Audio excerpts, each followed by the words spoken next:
Bonsoir les amis, ravi de vous retrouver ce soir pour une nouvelle recette. Alors ce soir nous allons découvrir la betterave en croûte de sel. Alors vous avez peut-être déjà vu notre tuto en ligne sur la cuisson des betteraves en croûte de sel.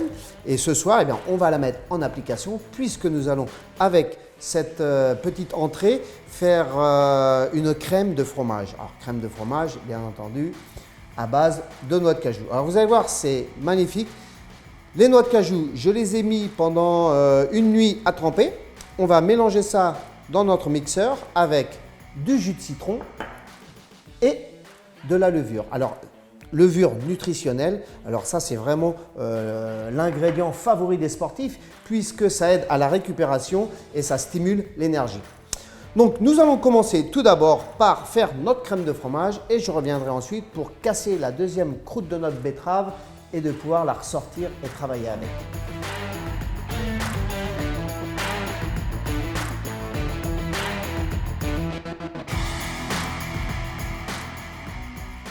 Alors, pour la crème de fromage, on va démarrer avec les noix de cajou. Alors, je vais égoutter un petit peu d'eau que je rajouterai ou pas après, ce qui va me permettre d'avoir vraiment la consistance souhaitée.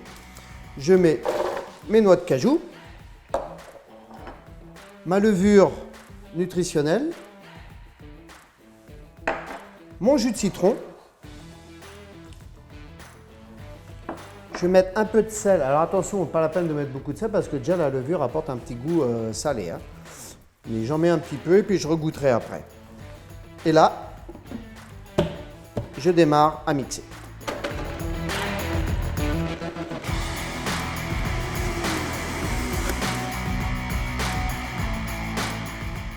Alors là, je vais un petit peu corner de façon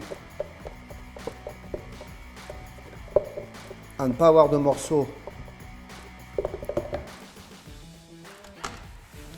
Je referme. Je peux remettre encore un petit peu d'eau. J'en garde un tout petit peu, éventuellement.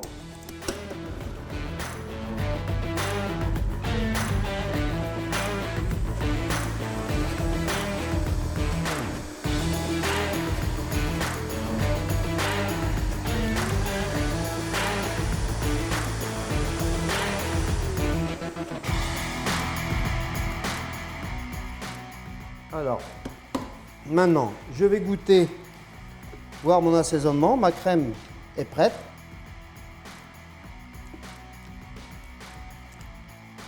Elle est parfaite.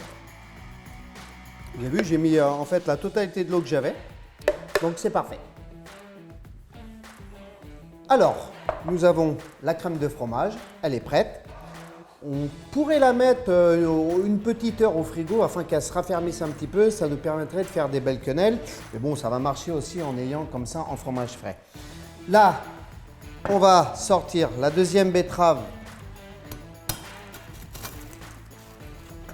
de la croûte de sel.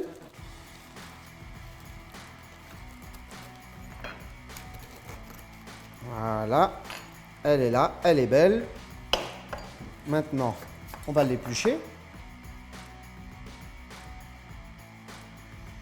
Ça n'a rien à voir. Vous avez un parfum de la betterave comme vous ne pouvez pas avoir si vous faites une cuisson vraiment à l'eau, quoi. Là, on a vraiment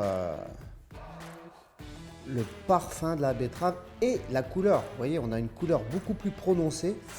Bon, bah, de toute façon, pour moi, les cuissons de légumes comme ça en croûte de sel sur des légumes comme ça là, qui poussent sous terre, c'est merveilleux. Alors,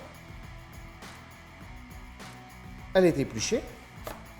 On enlève un petit peu le sel qu'on a là sur la table.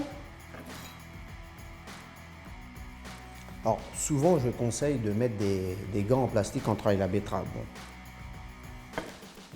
Évidemment, moi, je ne le fais pas. C'est magnifique. Franchement, essayez cette recette. Vous allez voir, ça n'a rien à voir. On va faire une petite entrée toute simple. On va les couper comme ça en petits tronçons qu'on va mettre un petit peu partout comme ça sur l'assiette sans trop vraiment avoir de règles bien définies. Voilà. Quand on va vraiment prendre la crème de fromage avec la betterave, c'est magnifique. Voilà. On la met un peu partout comme ça. Nos petits points de crème de fromage. On en met suffisamment hein, parce que c'est une cuisine généreuse. On va finir tout petit peu de fleur de sel sur la betterave.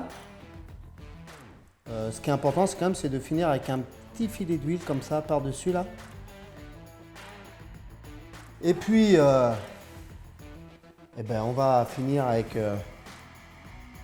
quelques herbes là, un petit peu de cerfeuil, c'est sympa, ça ramène un peu de vert et puis c'est joli, ça habille le plat d'un seul coup, vous voyez. Bon appétit!